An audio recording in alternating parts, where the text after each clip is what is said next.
Hey everybody, this is Pastor Brooke, and I'm so excited to have you in Mystery Island. As I was thinking about it, I'm so hungry. You know what pirates eat, don't you?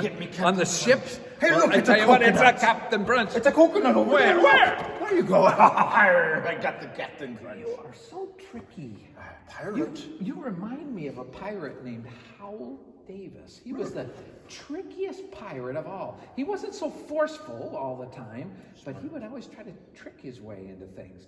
And one time, he captured this ship, right? Mm-hmm. And so he was pumped about that, but there was another ship that came by that was full of guns, and he was scared they were That's never good. Yeah, and so he told everybody on that ship to pretend like they were pirates. So they got their flags out, and they yelled and screamed and acted mean. And right? so did Jolly Roger. Exactly. Arr. Just like that. And the other ship got so scared, they surrendered without even a fight.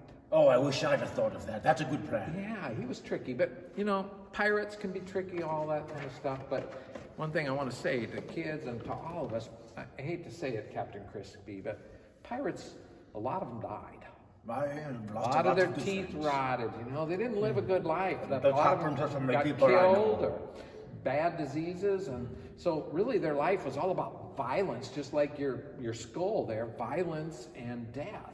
It's a short and brutal life. It's very short and very brutal, and I don't think it was a lot of fun. No, it's not fun. This is the best day I've had being here. Well, it's good to have you here in a safe sanctuary place here. We like No one trying to kill me here. I love this. That's cool. So, but I just want to say that God, the ruler of all, you know, of the whole world, our God is not a God about death and violence, but a God about love and mercy and goodness. I like that about him. Yeah, that's a lot more fun. And about life, right? About living. So when you think about tricky animals in the sea, I know you've been in the sea a long time.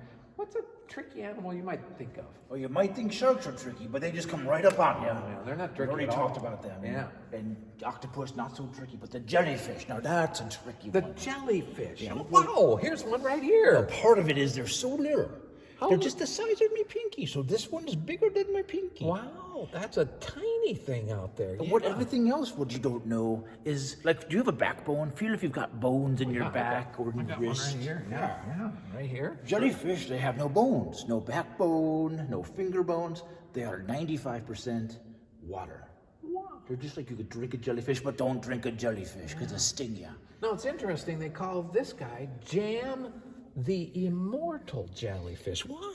Well, there's one word in there that's really misleading, jam. You do not want to put this on your toast, kids. You don't want to put jam in jellyfish. Thank you, Captain Crispy. We appreciate it. You're very good at food. But immortal. Immortal is a cool thing. A jellyfish will never die of natural causes. What? They can be swallowed by a predator. They can wash up on the beach. That's how they die. But if they get old, like you, Yeah. then suddenly they go into like a pod and they become babies again. And then they get old again, then they become babies again, then they get old again, they become babies again. I get it. Thank you. And then this just keeps going on and on and on forever. It's amazing. I wish I could be like that. Yeah, well, you can. One of the things we talk about as Christians is when we accept Jesus into our lives, after we die, God takes us to heaven and we get to live forever in heaven. Kind of just like jellyfishes, we get to live forever. We call that immortality, and God gives that to us as a gift, a great promise. So, kids, when we think about Jesus coming to earth, one of the great promises Jesus gave us was that we would have a place always in heaven. And it's a wonderful gift and a wonderful promise. And our scripture passage today talks about Jesus, the Christ. While we were yet sinners, that means while we were still making mistakes in this world, Christ loved us so much that Christ died for us. And that's a great, when Christ died for us, God gave us that promise of immortal life, of being in heaven. So hope you can have a great day. I hope, Captain Crispy, I hope we can join together in a little breakfast. I'm hungry too. I won't steer it this time because I'm a sinner, but I'm a forgiven one now. Right. Oh, good. Have a great day, everybody.